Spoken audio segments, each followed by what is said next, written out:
King Charles has dropped a financial hammer on Princess Beatrice and Princess Eugenie, and the shock inside the royal family is unlike anything we've seen in years.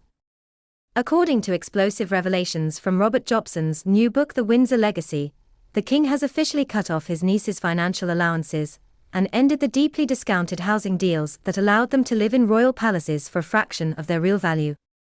The message behind this move is unmistakable.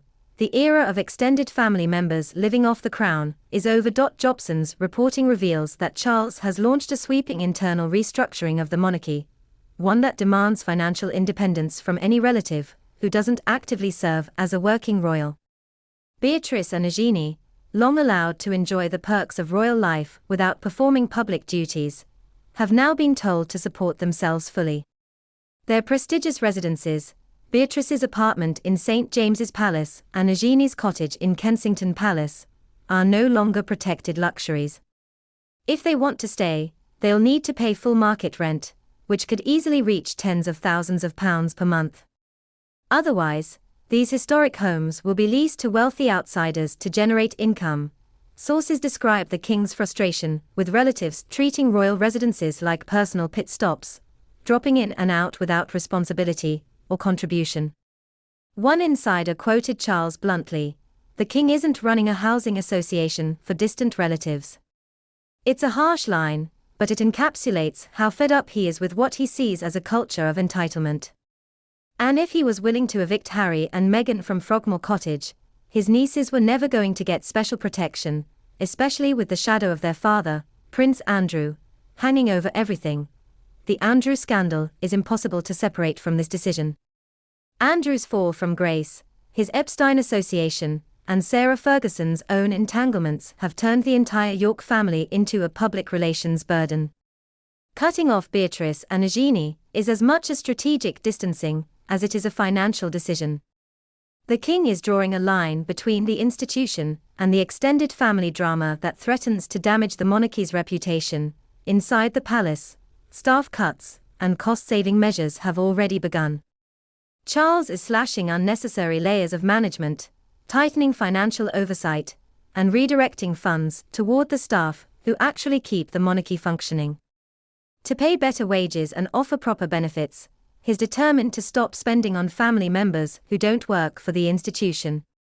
It's a business decision wrapped inside a very personal family story. For Beatrice and Eugenie, this shift is seismic.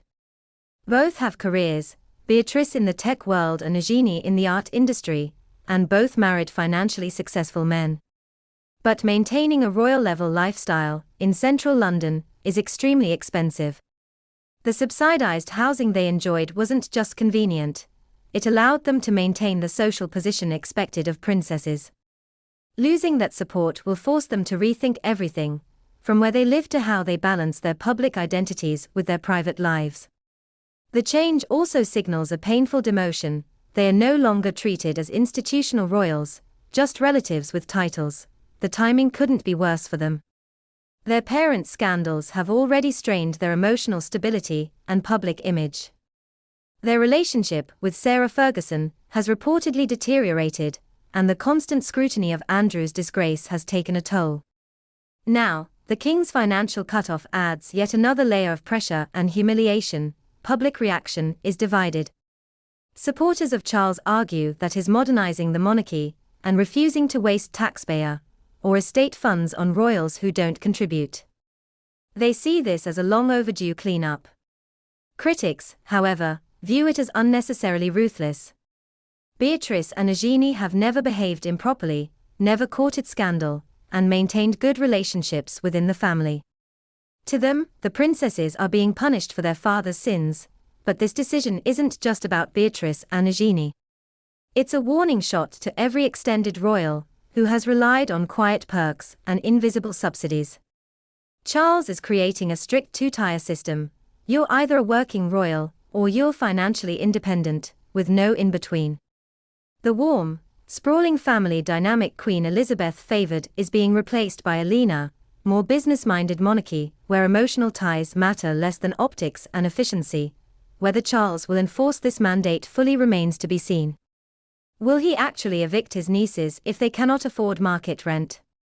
Will he step in privately if they struggle? The Harry and Meghan situation suggests he's willing to take drastic actions and stand by them. For Beatrice and Eugene, the road ahead is uncertain. They may need to move, restructure their finances, or take on more work. Their place in the royal family has shifted irrevocably, and they must navigate the fallout while protecting their children, their marriages, and their dignity. This financial purge is more than a family drama. It's a defining moment for the future of the monarchy. Charles is signaling that the institution will no longer serve as a lifeline for extended relatives, no matter how royal their bloodline. Whether this new model succeeds will depend on how Beatrice and Eugene adapt, and how the public responds to a monarch who is prioritizing discipline over tradition. What Charles has done is bold, ruthless, and historic. Whether it's right or wrong may depend on what happens next inside the palace walls.